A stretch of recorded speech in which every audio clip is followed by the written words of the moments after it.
Okay, everyone, welcome to an episode of On the Wrist from Off the Cuff. Today, a bit of a follow-up from the brand Vulcain, originally founded back in 1858. They're a heritage revival brand, best known for their cricket alarm watches and popularity with U.S. presidents. In terms of type of watch, this is a traveler's watch. Some key characteristics in design, which you're looking for something like this. Of course, you're going to find that GMT or world timer functionality, so you're able to track multiple time zones with relative ease. This is their Nautique Skindiver GMT in the blue colorway, which is a 100-piece limited edition, and it's essentially a GMT variation of their 60s Skindiver inspired Nautique recreation, now with GMT capabilities in a limited blue on blue colorway. And it used to be like blue on blue on blue because it actually comes on a really nice tropic style rubber strap that is very comfortable. But I wanted to revisit this piece on the Bead-of-Rice bracelet, which at the time of filming this is currently sold out, but I am looking forward to it eventually restocking. Who knows, maybe they'll even do some updates, so this will be good. I will say I have tried this on their Acer bracelet, which I adore, and have the majority of my other Skindiver models from this line, whether it be their chronograph or their three-hand dive watch, on that bracelet. Something about this particular combination paired to the Beads-of-Rice bracelet really speaks to me, and I've been wearing it a lot, so I thought why not share that with you guys. And if you're here for the first time, and definitely enjoy the config and check the the words are escaping me right now. Check my channel history for the previous coverage on the more standard options. But with that said, let's go ahead, zoom the camera out, get this piece in hand, and take a closer look. Okay, guys, now while this isn't the first time I've featured this diver slash GMT watch on the channel, this is the first time that I am featuring it on this Beads-of-Rice bracelet, so I do want to make sure to showcase really the aesthetic here. In terms of build quality, it's what you would expect from the brand. The nice thing is, although this is slightly cheaper than their more signature single link bracelet, it actually doesn't compromise when it comes to the clasp, being fully milled push button and having that push button toolless micro adjustment available with, look at all that adjustability. Fantastic. So, and of course, quite handsome at the same time. So for those of you who might be just tuning in for the first time and learning about this timepiece, this is going to have a 38mm diameter and 11.9mm thickness and a 44.4mm lug to lug stainless steel brushed with polished accents. And guys, the brushing is done to a very high level as well as those high polished accents. The transitions are very sharp, and the hairline polishing is quite luxurious and refined. You're also going to see nice little details, like look at this little cutout step for that edge of the bezel grip there to give you a little bit more purchase while still keeping it very tight to the lines of the case. So I do like that a whole lot. Also, you're going to have this amazing 24-click bezel, bi-directional, of course, with that ceramic inlay, and I have to say, very impressive. And I've handled a lot of GMT watches. Let me give it a quick wipe here over my time collecting watches as well as featuring them on this channel, and I have to say, this 24-click bezel rocks. It's honestly perfect. I prefer it to any other 24-hour bezel that I've ever featured, and I've featured some much more expensive ones. I do enjoy a good dive time bezel as well, but there's something about this 24-click that just hits all of the right notes in terms of tactile engagement as well as a very satisfying sound. Now, the crown is screwed down and nicely signed as well.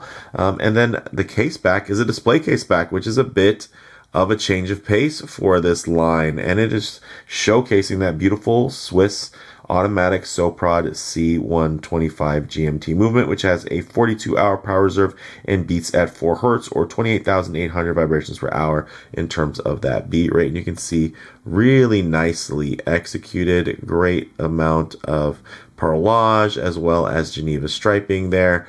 So it's a very handsome movement. It is a collar style GMT, which is going to mean that you are going to retain the quick set date feature as well as an independently adjustable GMT hand versus having an independently adjustable local hour hand that you can jump hour to hour. Now, there are pros and cons to each styles, whether it be the more traditional office or collar style GMT or the more luxurious and desired, I'd say generally more desired flyer / true style of GMT.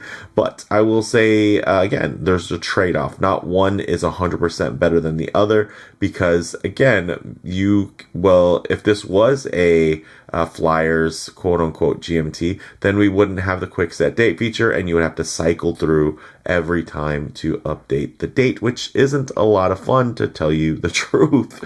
So, something definitely to consider. The main event here is obviously going to be this blue on blue motif, this beautiful sunray dial, very dynamic, nice curvature there to it as well. It's not flat. It gives it those vintage vibes, as well as, of course, this beautiful box dome sapphire with an inner anti-reflective coating, which also gives the watch, again, just that little bit of play, that visual liveliness in design.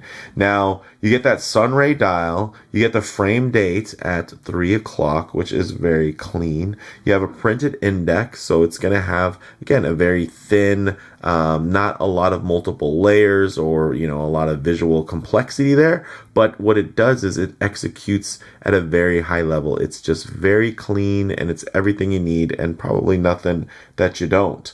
It does have Swiss Blue Nova that glows green and has 20 atmospheres or 200 meters of water resistance, 20 millimeter lugs, and of course the change of pace for this particular video is going to be the fact that it's on this beautiful Beads-of-Rice bracelet. It is optional, and it does taper down to 16 millimeters right before the 19 millimeter push button 10 position toolless micro adjusting milled clasp, which is, again, I'd say within the space and the price point, quite industry leading. So very, very nice. With all that said, let's go ahead and get this on the wrist and see how it wears. Okay, guys, as you can see on my 7.5-inch wrist, really wears quite beautifully. And although it's only 38 millimeters in diameter, thanks to that larger, more expansive dial, as well as the blue on blue colorway there that really pushes to the far reaches of the bezel, which doesn't have any overhang, it's going to make the watch seem nice and full.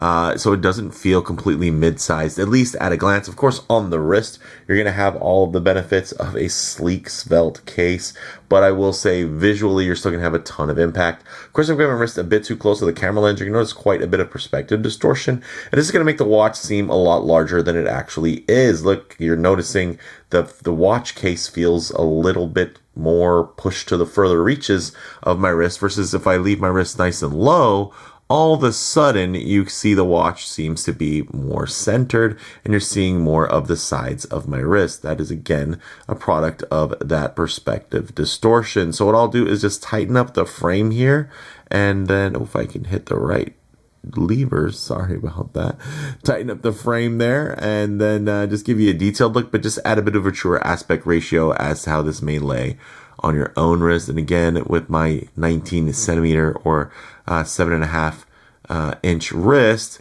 it wears quite nicely. And I don't have some super flat, wide and tall, or I should say wide and accommodating wrist. It's quite tall and round. So I do still have to be quite self-conscious when it comes to the way a watch wears ultimately on my wrist, not just the way that it looks while it's in my watch box. So I think this one wears really quite beautifully. Of course, not everyone's going to be a fan of the male end link and the way that it drapes, but I will say on wrist, you can see it's a very natural flow. It doesn't seem disjointed, but I will say when you are holding it, when you get kind of some swing in that hinge there, you might feel like it's just visually not flowing as much as it could.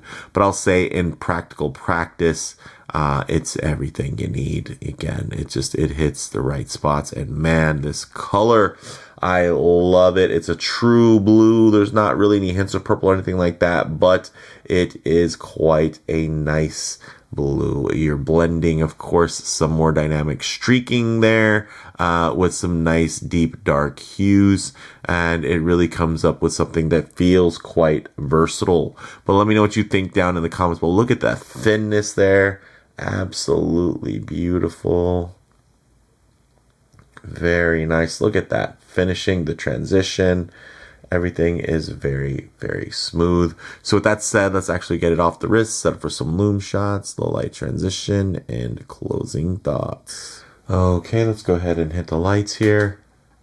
Hey, very nice, very clean. And I'm sure as you guys noticed, it was really well applied. A real thickness to the Lume. Not quite, a Lume block, but definitely multiple layers applied. But one thing I'm always going to like to work in is going to be a bit of a low light transition, because you're always going to be out in the middle of a field enjoying direct sunlight. A lot of times you're going to find yourself coming in out of buildings, walking underneath overhangs, or just hanging out underneath the shade of a tree. So it is nice with these colors, textures, and finishes right like in less than optimal lighting, guys. And man, this is just flat out a looker.